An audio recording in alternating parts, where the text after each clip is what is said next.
Alhamdulillah, wassalatu wassalamu ala Rasulillah sallallahu alayhi wa sallam. Allahumma alimna ma yanfa'na wa anfa'na bima lamtana wa zidna ilman. Hope everyone is doing well, inshallah. We're continuing with our book, and I believe we were left at Zainab. Is this where we left last time? Yeah? Yes, yes. We are about to Okay, finish type. and Yes, all right. Type. Yes. All right. Bismillah. So, I think we're going through to the children of the Prophet sallallahu alaihi wasallam, and we listed them last time.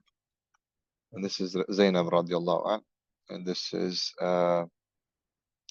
the report from Akhnas ibn Shariq that came from Abu Jahl, Hisham, and asked him, Abu al-Hakam, what is your view about what you heard from Muhammad? Abu Jahl responded, what did I hear from him? We and the children of the Manaf always vie for nobility. They feed the people, we do the same. They provide for the traveler, we do the same. They give generously with the same. Basically, the hadith, the famous hadith about where now they claim to have a prophet, now we cannot compete with that, right? Now, let's go down. So Abu Jahl was jealous of the Prophet ﷺ, and he was one of the enemies of Allah and the enemies of Islam. And that's why he passed away. He was killed in the battle. And um, we know that he was related to the Prophet ﷺ. Okay, all of them were related to the Prophet ﷺ. All of them. Okay, one way or the other, back a few generations, all of them, the Quraysh, were all related. Okay, their tradition, their superstitions, and all these things, okay, were the ones that didn't allow them to embrace Islam. If you think about the Prophet ﷺ and what he brought them, and he brought them, they could have accepted, but their ego and their arrogance didn't allow them to accept. And it was due to the affiliation and the partisanship to their um, to their tribe that a lot of times they didn't accept the truth. Now, I was reading the other day and studying about Abu Sufyan radiallahu anh, that he in the end accepted Islam, but it was like the last person to accept Islam basically before Fatul Mecca.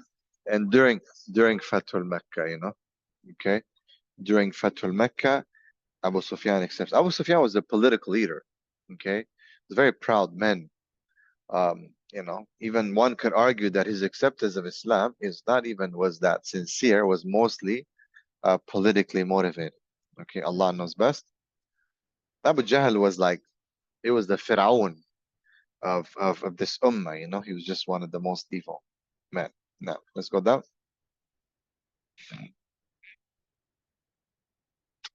We can go down more, inshallah. Next page.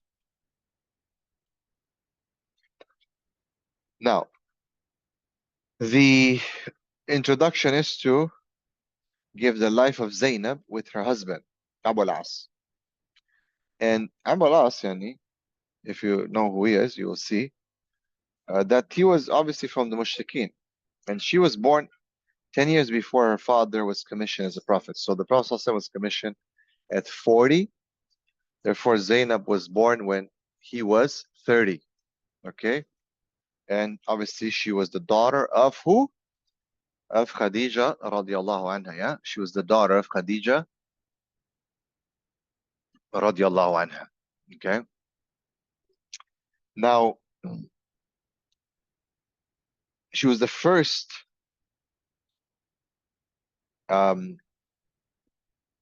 she belonged obviously to the noblest parents in the world. I'm not sure what it's trying to say here, but the Prophet ﷺ was, so imagine she was 10 years old when he became a prophet.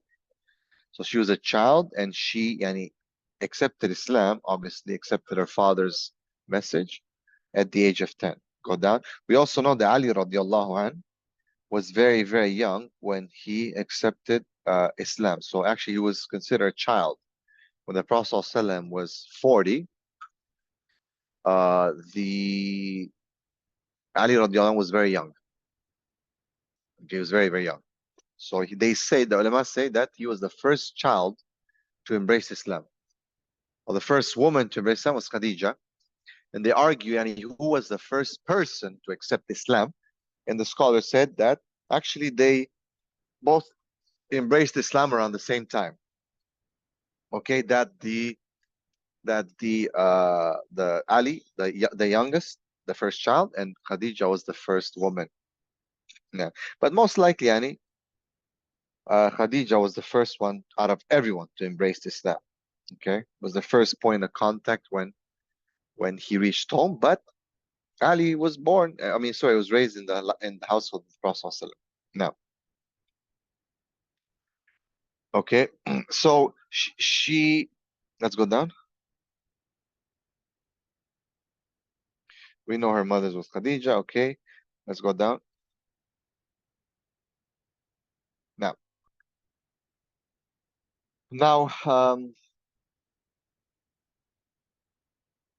keep in mind, yani, subhanallah, yani, that Zainab and the children of the Prophet ﷺ, including Fatima radiallahu anha, they saw a lot of like yani, things happening with the Prophet ﷺ, how he was disrespected. And we'll see with Abu Jahl what he did, okay? And they were witnessing yani, the Prophet ﷺ being disrespected. They were witnessing the Prophet ﷺ, you know, uh, fight, you know, having obviously in the wars, they witness the Prophet ﷺ, people are saying bad things about him, that he is a wizard, and he is a liar, and he is all these things, right? So imagine the children seeing their father being disrespected so much. Remember, Fatima witnessed guts of camels being put on the back of the Prophet ﷺ while he's making sujood in the Kaaba, right? Imagine the trauma that would have been, like the disrespect, right? So the children of the Prophet ﷺ, they suffered. So Zainab, you know, suffered, Fatima suffered, Kulthum, and so on. Now, so imagine the trauma and the way they grew up in that society, to see your father going through those difficulties, yet still maintaining that faith and that commitment to the Prophet ﷺ as a father, love, you know, right? This is very difficult, and for a child to see their parent going through that. Now, let's go down.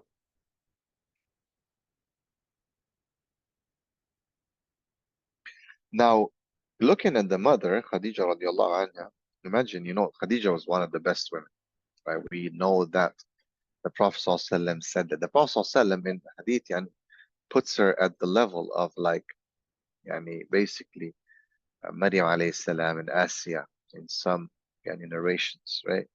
Khadija was just a very special person. Now, that was the mother of Zainab. That was the mother of Fatima, right? Imagine when you know the greatness of these women, you know the greatness of their mother, how you know they were raised. So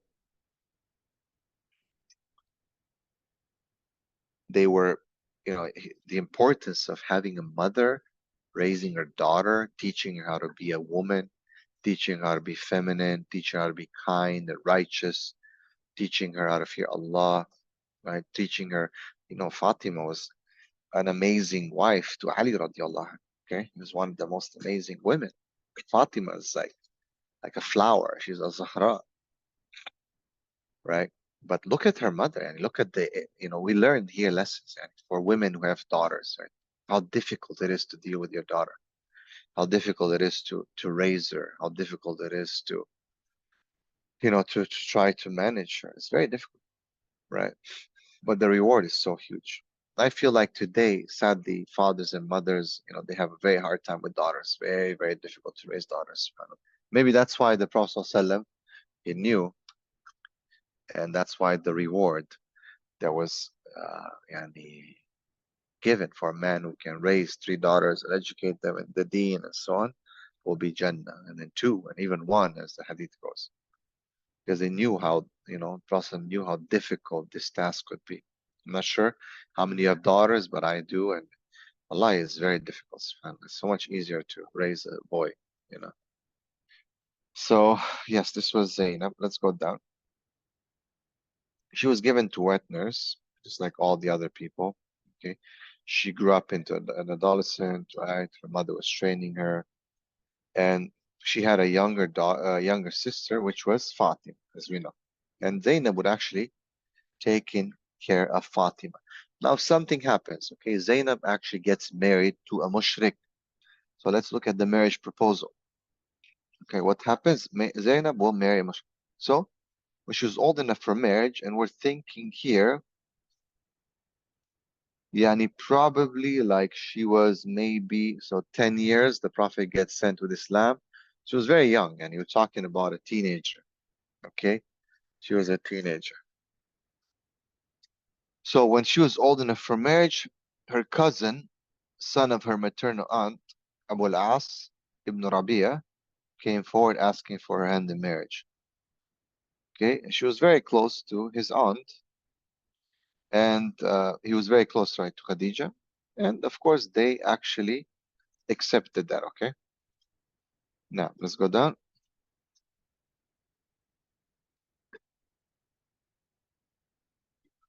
Okay, the guy was also a bit young as well, and so on. But yani, this was where the hearts open up for each other, and they liked each other. Okay.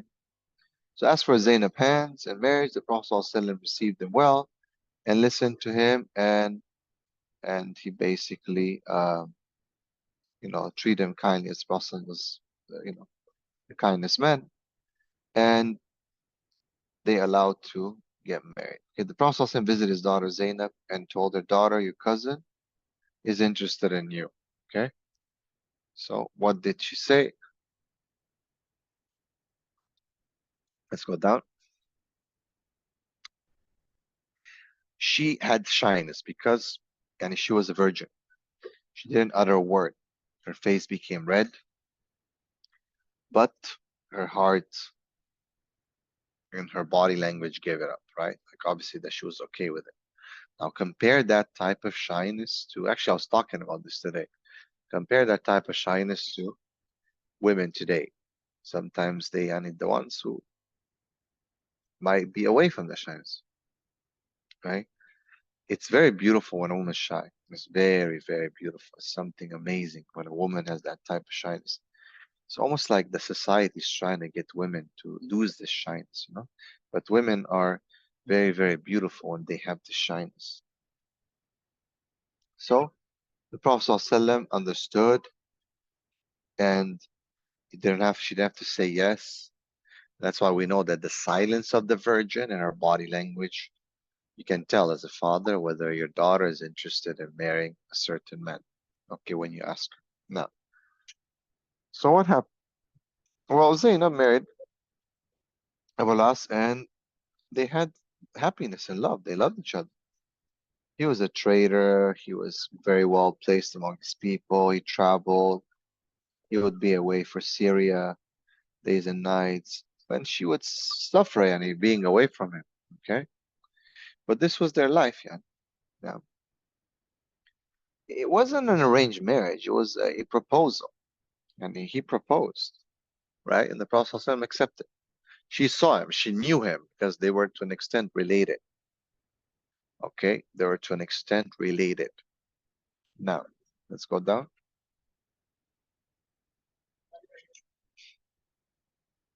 So she had two children, okay, from Abu Las, a boy named Ali and a girl named Umama. Okay. It's probably find that this very often that they would name their children according to their cousins or uncles and so on. And obviously she was very happy as a mother. But one day when Abu Las was on his journey, great event happened. The Prophet ﷺ was called to prophethood and was commissioned to deliver a divine message. And her mother, her sisters also followed and embraced Islam. Her mother, her sister followed and embraced Islam. You can see here how young Zainab was in Islam. Okay? So now her husband is a mushrik, and he's away, and now her father is saying that you have to follow Islam, and this is Islam. And basically, imagine the surprise when the husband comes home. Now, let's go down.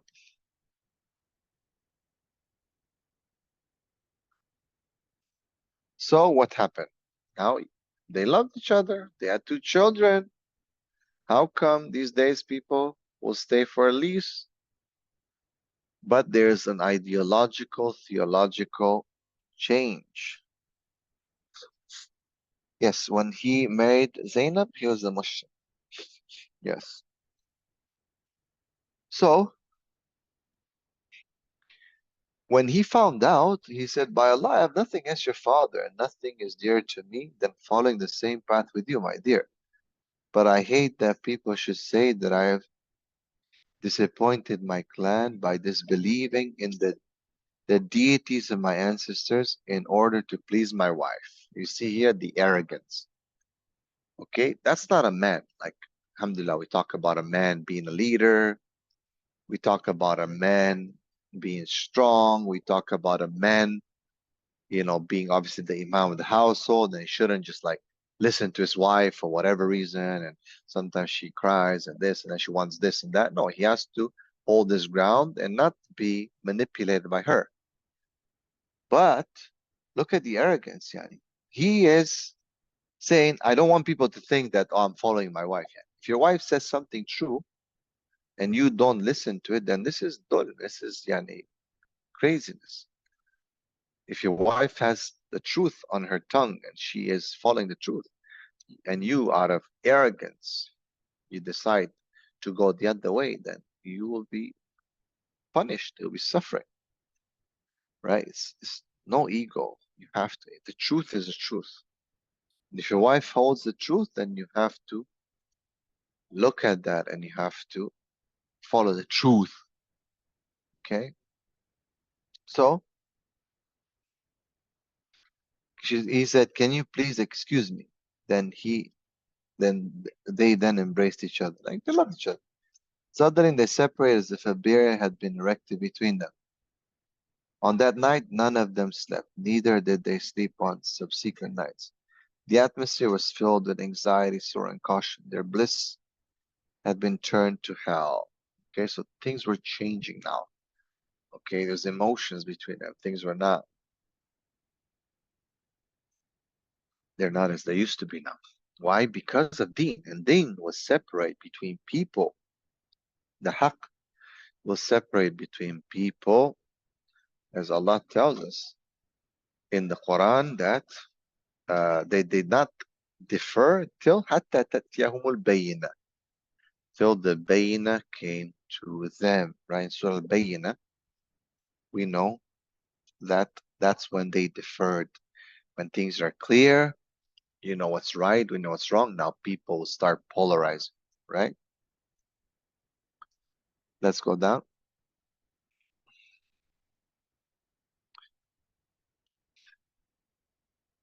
Now,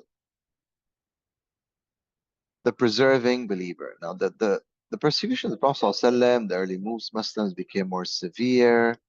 We know Abu Talib was supporting the Prophet ﷺ. Okay. We know that they were boycotted and so on, right? The Prophet ﷺ was suffering, and guess what? His parents were suffering with him. His parents were suffering with him, okay? And sorry, the children. His tribe, the Prophet ﷺ's tribe was suffering, okay? The Prophet ﷺ was suffering, the tribe was suffering, even the non-Muslims, actually, if you don't know, even the non-Muslims who were from the tribe of the Prophet ﷺ, they were boycotted, right? And there was a very, very strong um, way that they did this, that they were putting pressure on the Prophet ﷺ from every direction, even from the non-Muslims, from his family, from everyone. Okay. Now let's go down. So remember the blockade that happened. Zainab was obviously with the Prophet ﷺ. She was sad, she was distressed, she would cry, and so on. And the Prophet ﷺ, obviously, held his ground and he didn't give in. Now, let's go down.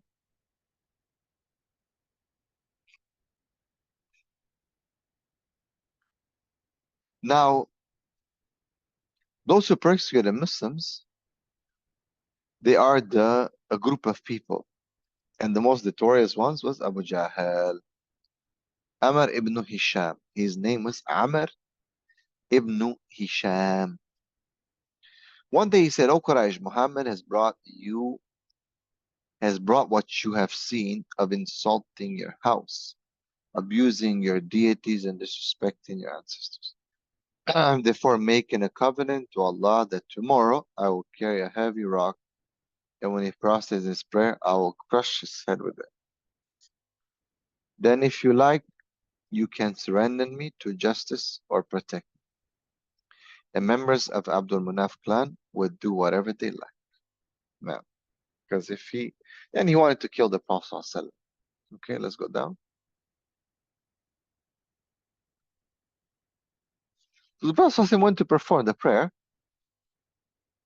and the people wanted to see what Abu Jahl is going to do. The Prophet ﷺ, when he came close to him, sorry, Abu Jahl, when he came to him, close to him, Abu Jahl, he retreated in fear, and the rock was dropped out of his hand. Some men of the Quraysh went to him and asked him, "What's wrong with you, Ya Abu al-Hakam?" He said, "I aimed at doing what I promised that I would do, but as I moved closer, there was a large male camel that tried to attack me." SubhanAllah. Right? So this was that Allah subhanahu wa ta'ala gave this mu'ajjiza or this miracle to the Prophet ﷺ as a protection. Okay? As a protection. Now, let's go down.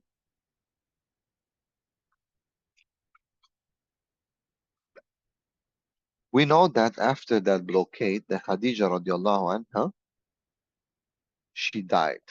Okay, she died. So now the girls were orphans. Okay, the girls were orphans. Let's go down. Uh, Zainab radiallahu anha, it came the time for the hijrah, for migration. Okay, let's go down. This was another challenge for her because now you have a husband who doesn't want to leave Mecca. Okay, now her sisters Kulthum, Fatima, all of them, they started going towards Medina. But, Zainab was stuck because she had her husband and he was belonging to the Quraysh, to Mecca.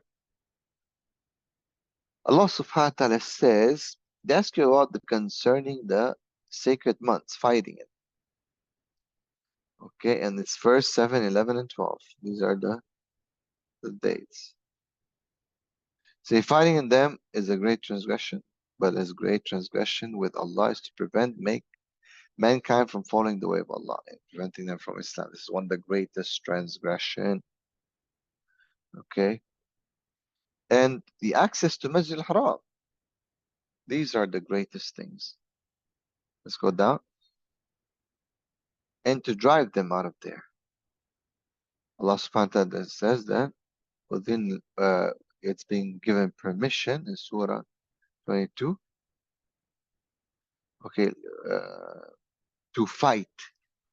And this is some of the ulama said this is the first permission that was given for jihad.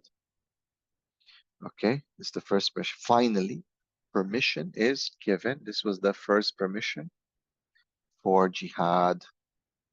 And then the battle took place on the 17th of Ramadan, the second year of Hijrah. And this was the scrimmage between the army of the Quraysh and the Muslims. Now,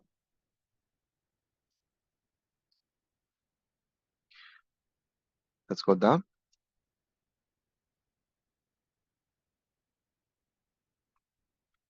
Now, there's an incident here where the Muslims were accused of violating the sacred months. Now, again, what are the sacred months? Verse 7, 11, 12. If you fight in this time, this is a big sin. This is a big what? A big sin. And they accused the Prophet ﷺ, and the Prophet ﷺ accepted these months, by the way. You have to understand that some of the habits and the behaviors of the Quraysh were inspired from the time of Ibrahim alayhi salam. They're not wrong. Yet the shirk and some other things was wrong. You understand? The shirk and some other thing was wrong.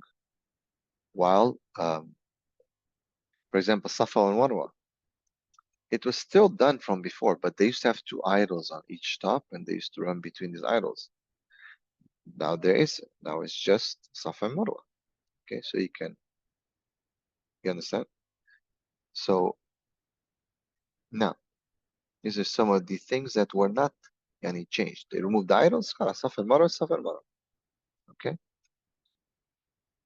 The the months were the months still today. They're the same months, and many other things, by the way. Okay, remember this was the religion of Ibrahim, so they just corrupted it. And the Prophet ﷺ did not, press delete. No, he just fixed some things, and then he taught them what those things were. And that's it. Now let's go down.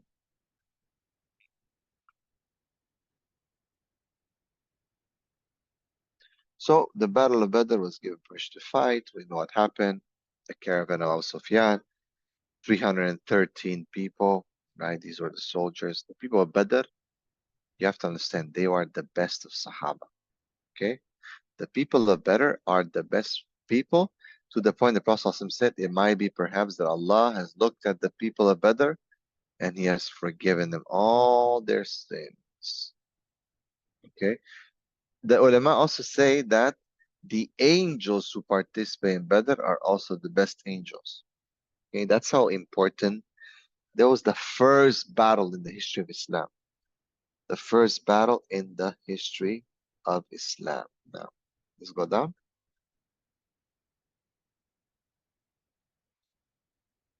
Go down a bit.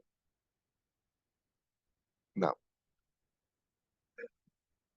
okay, this is the story of the event between Abu Sufyan and the Prophet ﷺ, the scrimmage that took place at the Battle of Badr. And I think he's just recalling that. We all know we've taken the Battle of Badr, so let's go down.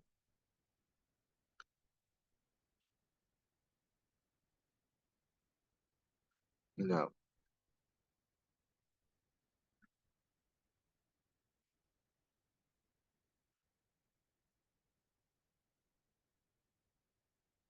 let's go down. This is still the Battle of Badr. I don't think we need to go through this now. Okay. The opinion in the war. Okay. We've already talked this. We've taken this battle. Let's go down. Not sure why he's mentioning this here. Okay. Abu al-As, the captive. Abu al-As, he has set out in accompany the Quraysh in their moralization to protect their wars threatened by Muslims. So when the captives were paraded before the Prophet ﷺ, he took Abu al-As aside and told those who were holding him, treat the captives well. Treat the captives well. Zainab was in an unbelievable position. You have to understand, he's been arrested. Okay, he is taken as a prisoner. Right? So now Zainab has her husband is fighting her father, and her husband is taken as a prisoner. Yeah. So imagine the situation as a woman, emotional. Where you at? So when it was time for ransom the captives, she wanted her husband to be returned to her. Rousing by that the concern of a great father, she brought out from her clothes a jewelry box and a necklace. They used to be her mother's. So now she's trying to basically trade for her husband. So she's a woman, she loves her husband. Now wait a second, she's Muslim now. And how come can she stay with a non-Muslim man? Right? Well, because he was yani, in a position, a situation that there might be a very strong chance that the Prophet knew that he might become Muslim. So he didn't, the Prophet didn't make the talaq and divorce right away, and so on. Okay.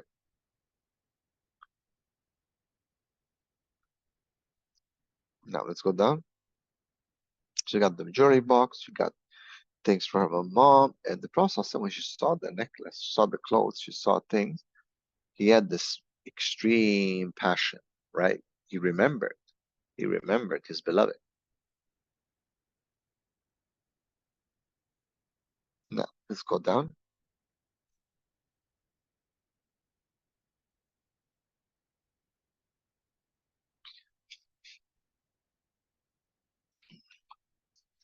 Now, after the Prophet said about Zainab's husband to the people who held them, okay, that if he can release, then return her property, the necklace, to her and do so. They all said, yes, we will do so, O Messenger of Allah. Okay. So the one who's holding Zainab's husband, okay, was basically getting that. Now, let's go down. It was a trade-off. Now, the Prophet ﷺ requested Abu al-As to send Zainab to him because Islam is already spread between them. And he swore a pledge that he would do so. Abu al-As returned to Mecca and his wife was very happy to have him back, but sorrow and distress could have been seen all over his face. He told his wife Zainab, I come here to bid you farewell. And he told her the pledge he had sworn to his father that he would serve him. Okay? And that he would send her to him. Let's go down.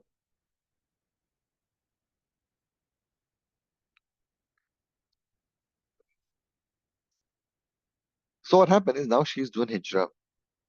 So Zainab would have to go, depart Mecca, bid farewell to Abu al-As, and he told her, Zainab, what happens? I should always love you as long as I live, subhanAllah.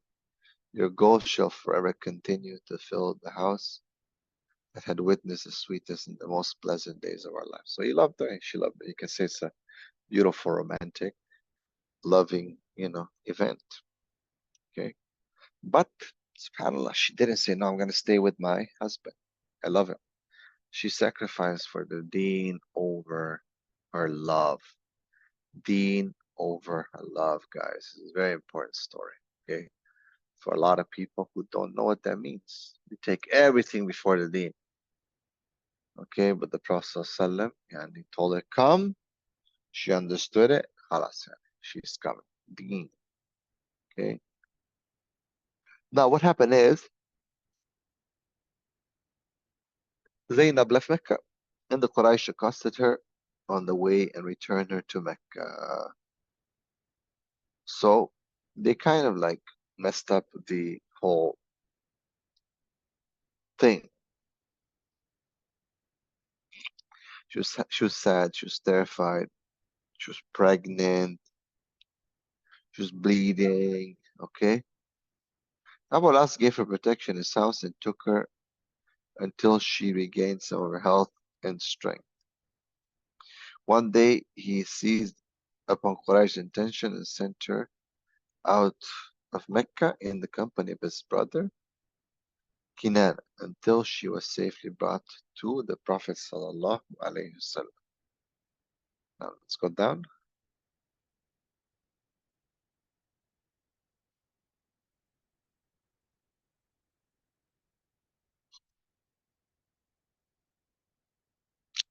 Captive once again. So Abu al-As traveled to Syria with Quraysh caravan. When information reached the Prophet ﷺ that the caravan was on its way back from Syria, he sent Zayn al-Harith in the company of 170 riders. Mention that. And they met the caravan in 6 Hijri, in the 6th year of the Hijrah.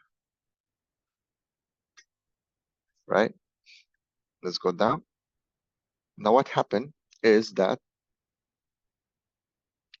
Abu Alas, he escaped. He sought refuge in the house of his former wife, Zainab, who gave him refuge.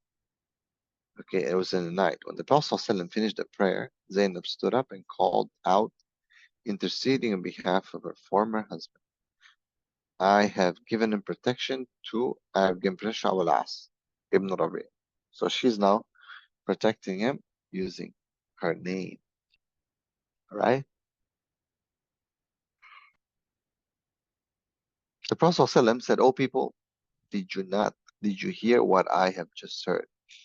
The people answered in the affirmative. He then said, I swear by Allah, in whose hand is my life. I knew nothing. Let's go down. I knew nothing of this matter until I heard what you have also heard now. And the Muslims are like one hand against the other, against those who are outside the community, and the lowest of the Muslim is identified to give protection on behalf of the rest of his co-Muslims. So we give protection so we give protection, so she had given protection. Okay, now let's move forward.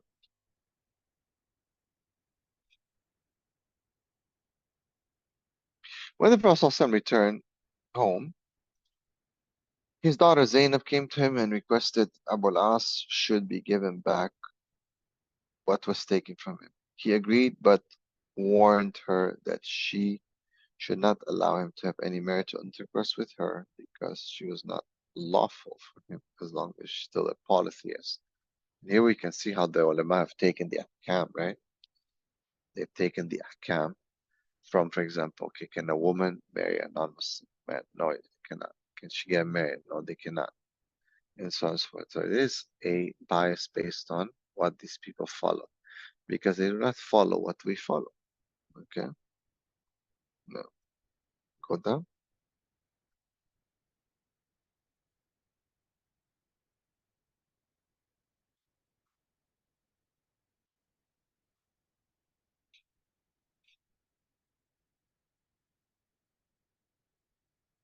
Let's go down. It says they're not really husband.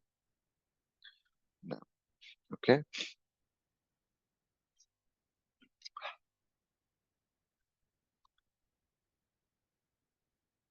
So Abu al-Asyani, um, obviously he loved Fatima, and Fatima wished that she could be with him.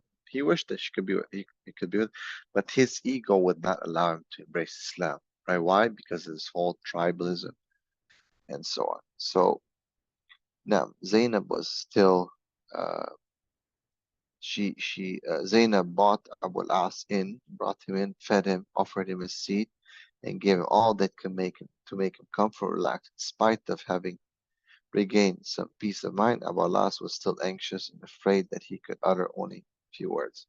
You can imagine how difficult it would have been for a woman, yeah, to see this now. You know, women when they've been with a man, there was a husband, they loved him. You know, it's very difficult to detach. Okay, if you look at female psychology, I mean, the fitra of the female, very very difficult for a woman to detach from, from a man, especially if she's had this, this connection with him for a long time. Now, so she still tried to take him, offer him money, try to put him in a comfortable situation, relax. So you can see sometimes the dynamics between husband and wife. It's not always the husband does this. Maybe just a very good man, and the woman just says, "No, I like to do this.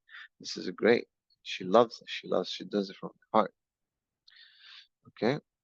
So she fed him, offered him a seat, and gave him all that could make him comfortable and relaxed, in spite of having regained some peace of mind. Abalas was still conscious and afraid, and he could utter only a few words. Now, let's go up.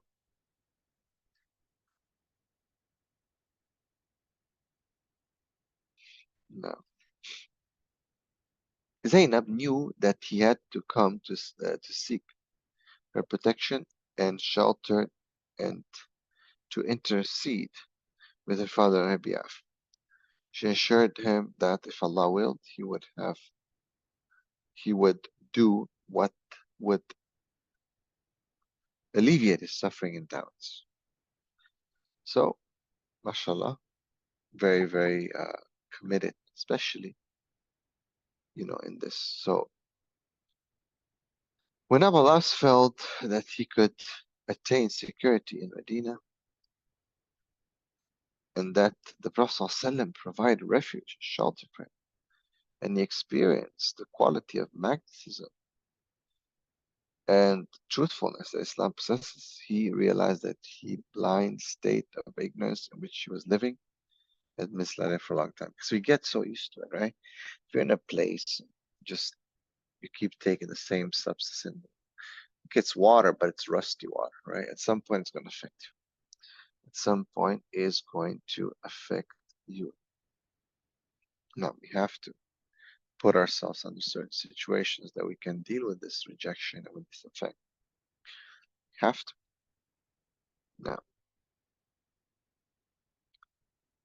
Now, when Abu al-As felt that he could again attain in the Prophet percentage, um, attain security in Medina, and the Prophet had provided refuge and shelter to him, and he experienced the quality of magnanimity and truthfulness that Islam possesses, he realized that the blind state of ignorance which was and led him for a long time.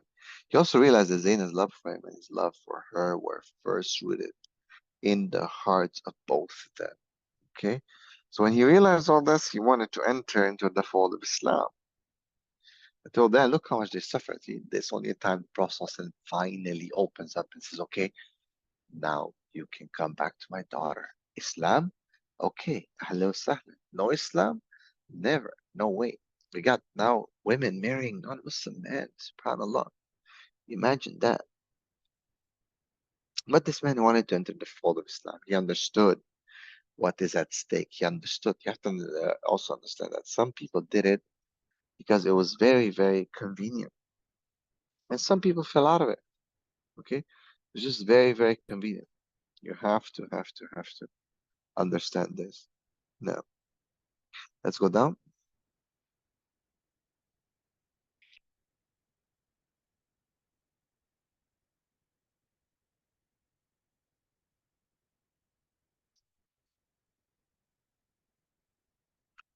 Now,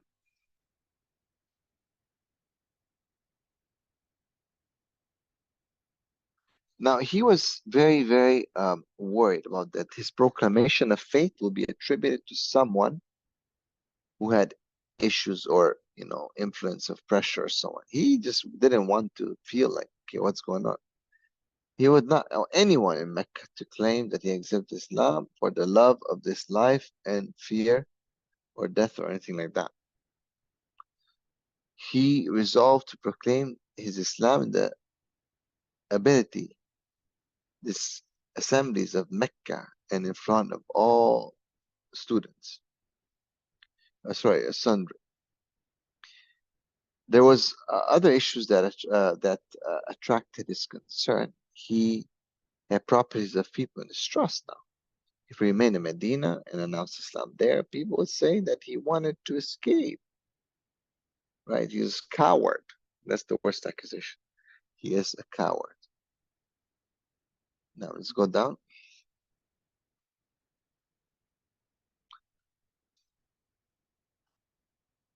Upon his arrival in Medina, the Prophet ﷺ gave back Zainab to him. Okay, finally, he took Shahada. Okay, he got what he wanted. No one was, he was a proud man. He didn't want to say that my wife influenced me, I became Muslim because of my wife, or these people, or no. They wanted to really believe in what they, stand for. Okay, now the final separation. Okay, so for a whole year afterwards, and the two loving couples lived together. Now let's go down. Then came the eternal separation, after which there is no reunion except in the abad of the hereafter. Zainab died at the beginning of the 50th of the Hijrah with complications. We know that the Prophet ﷺ's family, the only one that outlived him was who? It was Fatima radiallahu anha. It's the only one. The only one, subhanAllah. And even that came later, and that's when, it was later. Now, so Zainab radiallahu anha, she died. And I can imagine the pain, guys and girls. Imagine the pain that the Prophet would have to gone through, to bury his own children. Yeah, I don't know. Sometimes I think about it, I'm just like, Ya Rab, may Allah never ever test me with this, because we don't know if He would pass this test, right? This is the fitna. Okay, may Allah protect us and protect our families, protect everyone, that we do not fall ever into this challenge and this fitna. Now, may Allah protect. I know all of you have children. I do, and I always, think to myself, and inshallah, one, I hope my children they will wash my body, as opposed to A'udhu Billah, me washing their body. A'udhu Billah, A'udhu Billah. They don't think about it. May Allah protect. Ameen. Now, let's go down. Okay. Our last shed hot tears because he loved her, of course. The Prophet ﷺ obviously was very, very sad. And women washed her body, the body of Zainab, and then they basically performed the funeral prayer of her and followed her to a resting place. Abu Las returned to his children, Ali and Umama, as you know, kissing them and protecting them and talking nice to them. Let's go down. Right, but their mother passed away. So you can imagine how difficult. So the Prophet was a grandfather to Ali and Umama. Let's go down. You don't hear too much about them in Hadith and so on, but yeah, they were because that's his daughter, and then obviously those are his grandchildren. Now, may Allah subhanahu wa ta'ala protect her and protect us and help us to and achieve this. Our women are like Zainab and they behave like Zainab. They have this high status of Zainab radiallahu anha. Now, let's go up. We'll stop here, inshallah. Ruqayya. As I said today, I need to go a bit earlier, 10 minutes earlier. Inshallah, we'll continue bi'idhnillahi ta'ala. But this is Ruqayya, the lady of the two migrations. It's the woman who went to Abyssinia and she migrated to Medina al-Munawwara. May Allah subhanahu wa ta'ala bless all of us to understand and protect us. Barakallahu feekum. And Jazakallah khair. And we'll see you inshallah next week. Assalamu alaikum wa rahmatullahi wa barakatuh.